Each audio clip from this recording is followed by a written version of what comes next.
Please subscribe Sadhguru Sai Creations.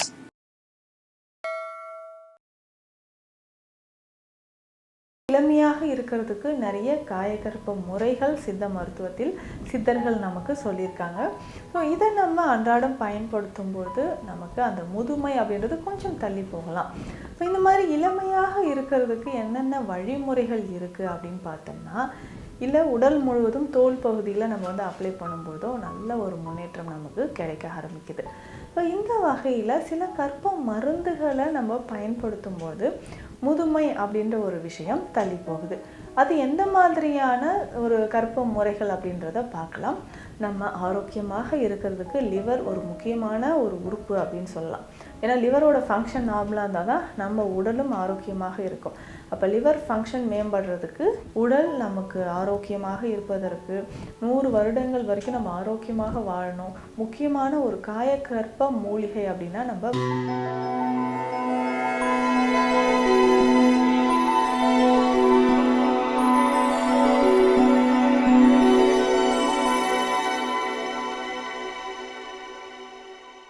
Sadhguru Sai creation viewers அனைவருக்கும் வணக்கம். நான் doctor Nithya, Siddha physician.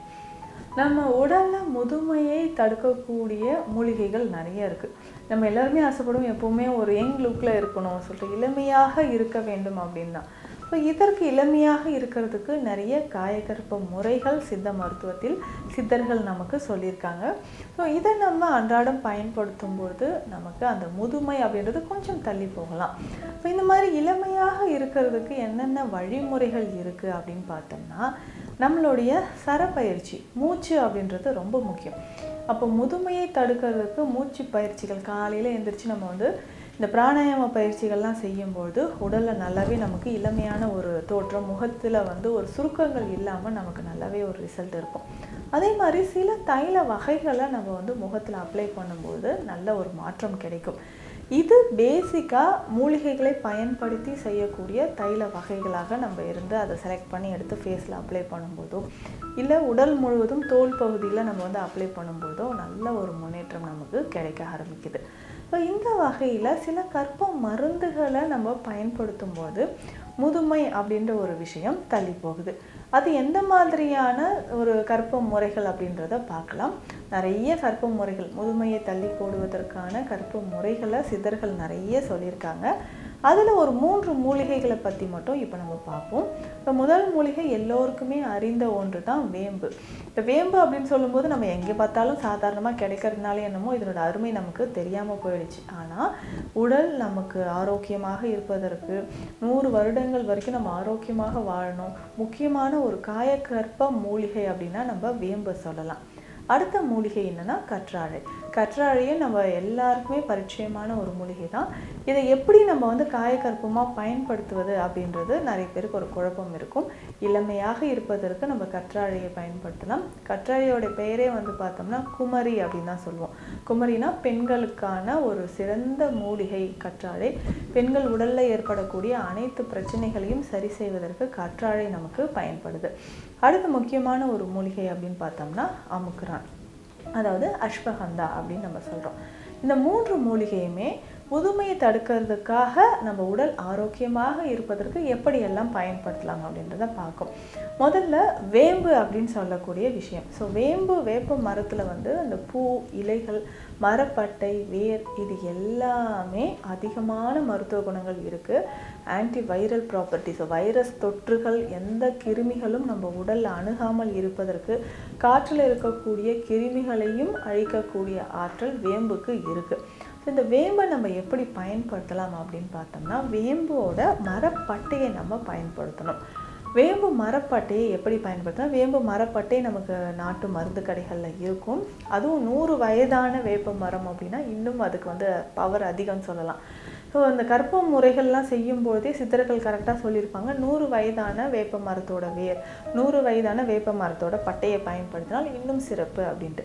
So அந்த அளவுக்கு நமக்கு அதிகமான வலிமையை தரக்கூடியது, உடலுக்கு ஒரு ஆரோக்கியத்தை தரக்கூடியது அப்படின்னு பார்த்தோம்னா வேம்பு அப்படின்னு சொல்லலாம்.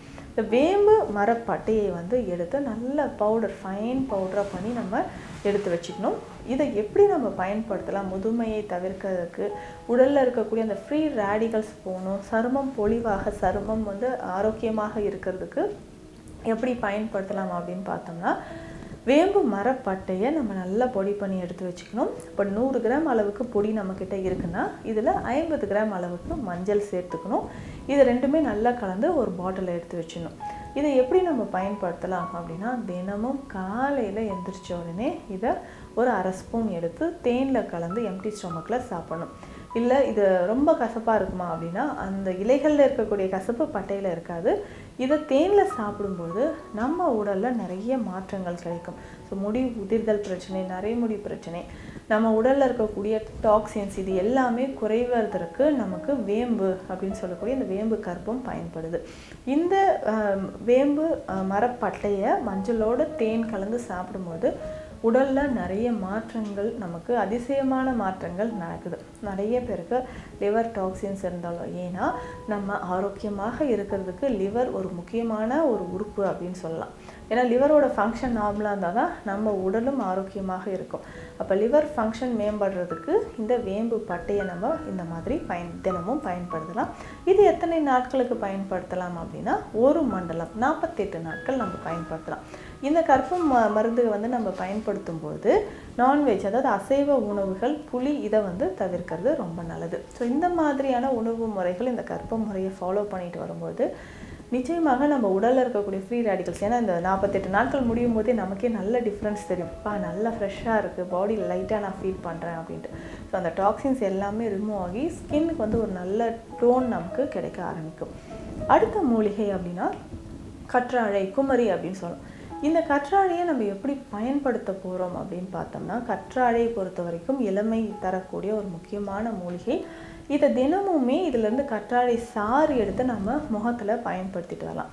கற்றாழை சாறு தினமும் நம்ம முகத்தில் பயன்படுத்தும்போது நம்ம முகத்தில் இருக்கக்கூடிய டெட் செல்ஸ் எல்லாமே கரைந்து வெளியில் வரும்.